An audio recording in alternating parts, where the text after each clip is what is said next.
Ya, ini adalah Teh Eis Hermawati, mantan PMI Pekerja Migran Indonesia yang bekerja di Penang, Malaysia, yang pernah dianiaya oleh majikannya sampai telinganya tidak bisa mendengar sebelah. Dipukul oleh majikannya dengan sepatu, begitu ya Teh ya. Nanti Teteh akan bercerita sendiri ya. Bukan hanya itu penganiayaan yang Teteh alami, Teh Eis ini juga tidak digaji setelah bekerja selama 3 tahun ya Teh ya. Iya. Selama 3 tahun. Oke. Nah sekarang kita akan mendengar langsung dari Teteh. Ini mohon maaf kalau nanti Teteh menjawabnya agak salah-salah karena pendengarannya sudah tinggal sebelah ya Teh ya. Iya. Jadi saya ketemu sama Teteh ini karena Teteh menghubungi saya dan setelah pulang itu kasihan sekali tidak membawa uang apa-apa sehingga datang ke saya untuk minta kerja.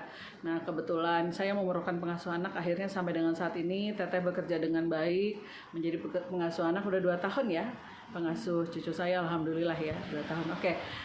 Nah Teh, saya ingin tanya dulu ya, Teteh dianiaya oleh majikan setelah masa Teteh bekerja berapa lama di Penang? Awal pertama saya datang tanggal 15 bulan 11 2016 saya ke Malaysia, terus dijemput sama agent. Hari Seninnya tanggal 16 saya dapat majikan Cina. Oke, majikan Cina. Selama potong 5 bulan saya minta uang kirim ke Indonesia. Tapi Sebentar, pelan-pelan Teh ya. Teteh jangan emosi. Ya, pelan-pelan. Oke, jadi sebentar.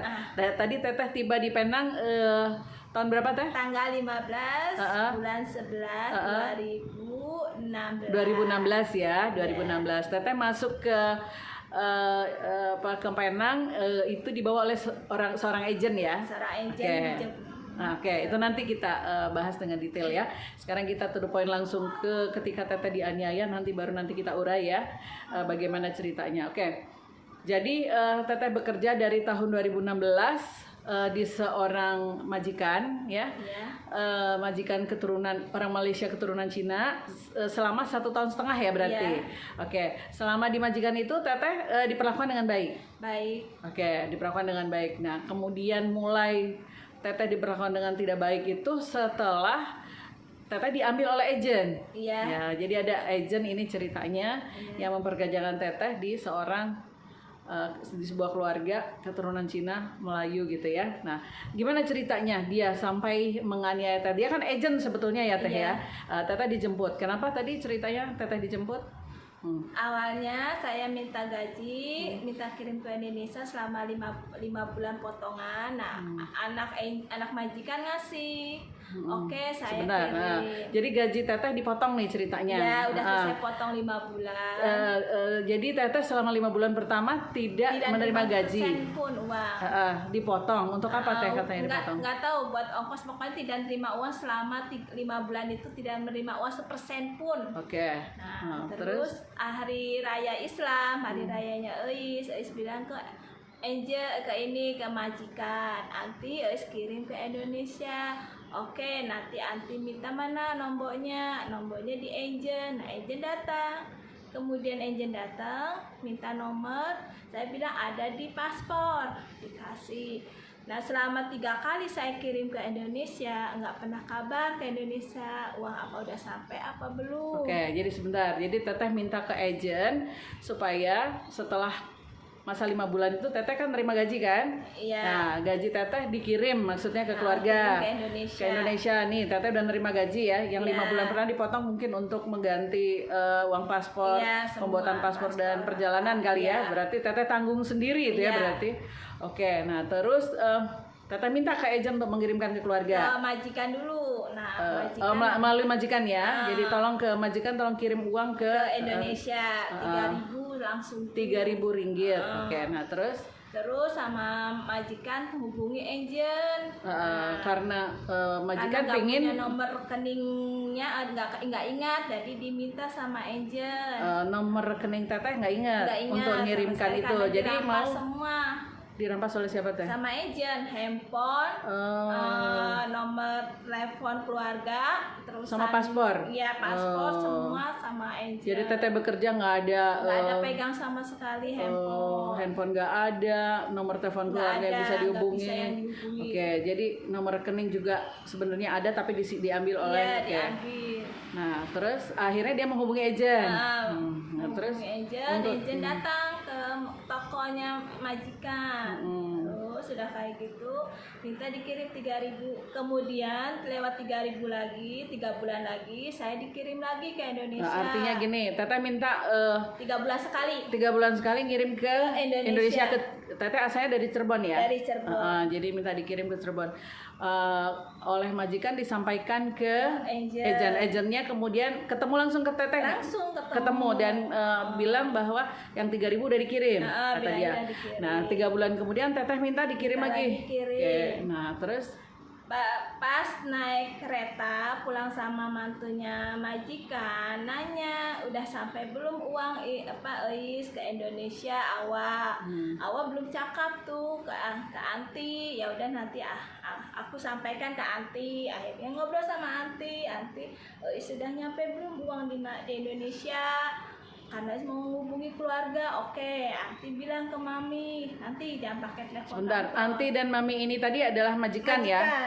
Teteh manggil majikan itu anti sama mami. Teteh minta dicek. Minta dicek sudah sampai belum uangnya.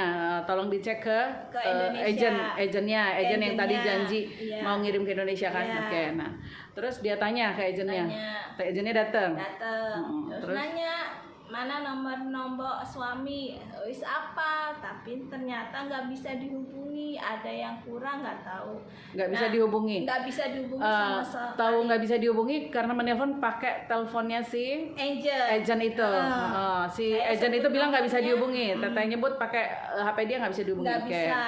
Nah, terus maksudnya ceritanya nih teteh mau ngecek ya, ya uangnya udah diterima belum oleh suami. Oke, tapi dia bilang nggak bisa dihubungi. Oke, Terus sudah kayak gitu ketiga bulan laginya udah dapat 3 bulan kirim, agent datang 1 minggu kemudian. Anak saya masuk ke rumah sakit. Oke, jadi setelah kedatangan pertama pengecekan itu yang teteh nggak bisa menghubungi, dia datang 3 bulan lagi. 3 bulan lagi memberitakan ke teteh anak teteh sakit, masuk rumah sakit. Oke, terus rumah sakit sudah di ruangan ICU semua yang kecil. Saking orang tua panik, majikan tidak diizinin karena masih kontrak. Belum selesai kontrak. Akhirnya sepakatan antara majikan sama anak dikasih pinjam 5.000. Biar 5 bulan nggak terima gaji nggak apa-apa, anti yang penting anak Eis sehat. Nah sudah dikirim ke anti ke agent, ternyata Eis nggak ngeh kenapa agent punya nomor keluarga Eis, punya anak Eis masuk ke rumah sakit. Ya kan Eis telepon tidak bisa. Ya oke, sebentar kita perjelas ya. Jadi si agent ini bilang bahwa anak teteh sakit. Ya, karena teteh mendengar dia ngomong anak teteh sakit, teteh kemudian gaji teteh 5.000 ringgit tolong kirim ke anak teteh. Iya. Ya. Karena masih kontrak tidak boleh pulang. Karena nggak boleh pulang ya, untuk melihat anak sakit nggak bisa. Nah, jadi tolong agent kirim gitu ya. Nah, oke. Tapi teteh tadinya nggak nyangka ya. Nggak nyangka. Gimana dia bisa dapat berita bahwa anak teteh sakit, padahal yang sebelumnya ketika dihubungi lewat telepon dia bilang nggak nyambung, ya kan? Oke, benar. Nah, terus Nah, kemudian itu abang yang nanya di kereta. Abang tuh siapa? Abang anaknya majikan. Anak majikan, panggilnya abang. Nah, abang tuh nanya, kok bisa ya agent telepon ke Indonesia punya nomor fotonya anak Eis? Ya kok Eis telepon nggak nyambung. Nah, kemudian ngobrol lah di rumah antara anak sama majikan. Akhirnya punya sepakatan besok agent didatengin, suruh ke toko. Akhirnya ke toko. Teteh kerja di toko ya? Kemudian di toko bukannya ditanyain baik-baik, langsung digeret ke kamar mandi itu sama agent. Oke, begitu agent tiba, dia marah kali ya karena ditanyain ya. Bagaimana bisa tahu kok uang yang 5.000 udah dikirim belum gitu ya. Dia marah, dia seret teteh ke kamar mandi. Oke, terus nggak banyak ngomong, dia langsung main tampar. Dia tampar. Bilangnya banyak cakap kamu tuh. Banyak mulut. Istilahnya kalau bahasa kita, kenapa kamu ngelapor yang enggak gitu ya. terlalu banyak omong kamu ya, gitu banyak ngomong, ditampar lah, keluar darah. Kemudian sekali lagi langsung Teteh nggak ngelawan waktu itu? nggak bisa berontak. Agentnya perempuan apa laki-laki? Kan nggak ada TV, Iya. ada kamera. Laki apa perempuan teh? Perempuan. Perempuan ya, ibu-ibu berarti umur berapa dia? Udah gede, gemuk badannya. Oh, umur berapa kira-kira? Kalau nggak sih 50 lebih lah. Oh, lebih tua sedikit dari teteh. Teteh sekarang umurnya berapa waktu itu? 40? 40-an ya. 40-an, dia 50-an, dia badannya gede ya. Iya, Oke, dia teteh ditampar, garang, teteh nggak berani ngelawan. Nggak berani lawan. Pintu kamar mandi dikunci. Oke, jadi teteh ditampar sampai berdarah-darah. Darah, nggak taunya anak yang nomor 2, anak majikan yang nomor 2 perempuan ke poli, buka pintu minta tolong, bukan, nggak diizinin. Karena dengar gebuk bunyi gerabak-gerubuk di dalam, dia suruh buka pintu, Ya, nggak dibuka. Terus kemudian sandal karet langsung ketamparin. sandal karet, Sandal karet. sandalnya dia. Iya. Terus Kemudian langsung itu ingat kalau di situ sakitnya, dibawa langsung digeret pakai keretanya dia, langsung dibawa pulang. kereta ke tuh mobil ya rumah agent. maksudnya? Oke, pakai mobilnya dia. Langsung Terus dijemput tanpa bawa baju sen, pakai baju yang dipakai aja. diseret dari rumah majikan. Dari rumah dari toko Toko langsung majikan. dibawa ke Majikannya rumah nggak bereaksi apa-apa. enggak. Oh, diem aja. Nah, Oke. Nah, kemudian terus anak majikan yang laki-laki berontak, nggak boleh. Udah anaknya dibawa ke rumah sakit, dia mau bawa pulang katanya. Ternyata saya nggak dibawa pulang, simpen di Johor Baru. katanya teteh mau dibawa pulang ke Indonesia. Ya. Tapi majikan nggak ngelarang ya? Udah ngelarang karena nanti ada gantinya. Oh gitu, nanti diganti dengan orang lain Ya. karena dia kan agent, bisa dengan mudah mengganti ya. Oke, nah terus ternyata dibawa pulang ke rumahnya. Oke. Bawa pulang ke rumah, Tadi teteh dipukul pakai sandal, pakai karet. sandal, tangan. Apa yang terjadi? Berdarah-darah, kuping Paling mengeluarkan parah darah. sebelah sebelah kanan di rumah paling parah.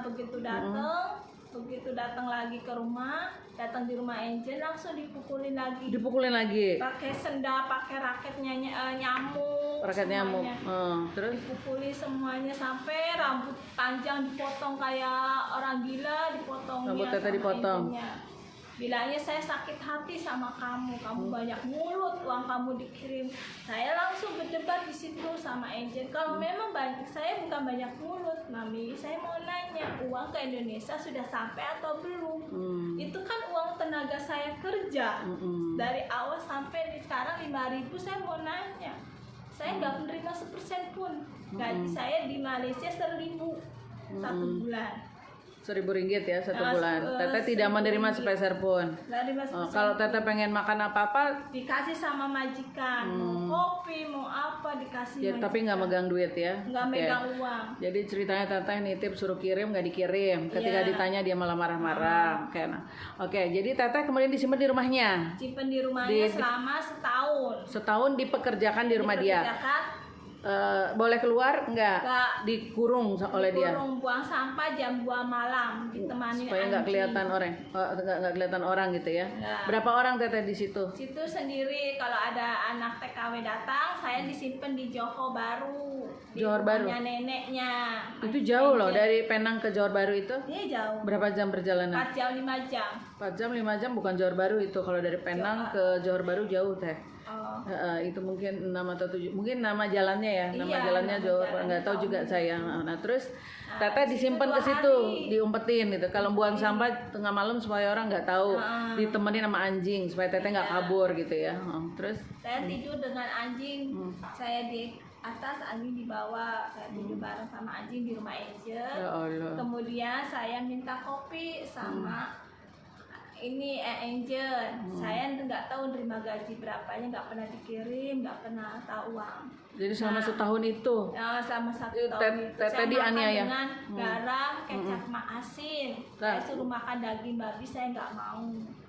Terus Nah, kemudian tanggal 1 bulan 5 2018 datanglah seorang polisi dari kedutaan polisi. dari kedutaan, dari konsulat mungkin ya. Oke, sebentar sebelum sampai di situ ya teh.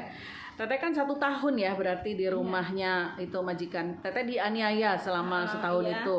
Dikasih makan seperti makanan anjing aja ya, barangkali cuma nasi sama garam gitu ya. Iya. Nah, terus dia suka maksa-maksa makan babi. Iya, Ya, kalau suka kata Teteh tadi dipaksa suruh terus makan. kalau lagi puasa nggak boleh puasa. Ya, katanya nanti mati. Oh, jadi Teteh dicekokin air Ya, supaya nggak cekokin, puasa. enggak dicekokin daging babi waktu Ya itu Allah. masak ada sisa, saya nggak mau makan. Sama Mak Ejen dipaksa, saya nggak mau. Gimana tuh caranya dia maksa? Ya langsung ini makan kamu nggak mau mami, ini daging babi. Nggak apa-apa, nggak mau mami. Kamu makan garam sama kecap, badan kamu kurus kayak gitu. Lebih baik saya mati daripada saya suruh makan daging babi. Karena saya banyak pukulan. Dipukul tiap hari. Iya. Terus dipekerjakan nyuruh kerjanya apa aja tuh di rumah Ya dia? semuanya dari lantai 1 sampai lantai 4. 4 Semua lantai. kamar-kamar dibersihin. Cuma dapat makan jatah 3, cuma itu kalau mau pakai telur, mau pakai mie, pakai uang sendiri. Tapi Teteh nggak dapat uang kan? Enggak, Gimana? kalau itu bilang ke asistennya, Asistennya. mami, kan ada asistennya, bilang mau kopi katanya Eis, oke potong gaji. Ditulis, dicatat maksudnya. Ya, Nanti baru dipotong ya. Terus nggak tahu sampai sekarang uang belum tahu namanya uang 1 ringgit, 2 Nggak ringgit. pernah megang belum duit pernah sama lihat sekali. Kayak apa? Ya Allah. Nah Oke. kemudian saya diambil sama kedutaan polisi. Oleh konsulat. Siapa yang ngelapor ke konsulat sampai di Pertama teman 1 agent, 1 sponsor di Indonesia. Saya 1 sponsor di Indonesia nya Cilacap. Kemudian nggak disangka ketemu di situ. Lihat saya biru semua. Ya, jangan takut teh, saya akan bantu Teteh bisa keluar dari sini. ketemu sama mereka di mana Teh? Oh, yang itu tadi ya, ada dari konsulat datang menolong. Nah datang ke situ dilalanya udah bekas pukulan udah nggak ada semua, udah biru aja. Oh, karena udah sembuh ya, udah. Oke. Nanti episode yang itu kita bahas lebih detail ya. Ini kita potong dulu di sini karena udah agak panjang, Fatiri nanti nggak muat kalau untuk dimasukkan. Karena ini atas permintaan Teteh minta dimasukkan ke TikTok, minta dimasukkan ke sosial media gitu untuk supaya ada yang membantu Teteh untuk memperjuangkan haknya ya, gaji yang 3 tahun itu yang sampai sekarang belum Teteh terima, walaupun sudah diupayakan oleh konsulat perwakilan RI di luar negeri sama BP4 PMI yang di Cirebon ya. Oke, nanti kita lanjut ke episode yang itu, yang ini dulu ya Teh.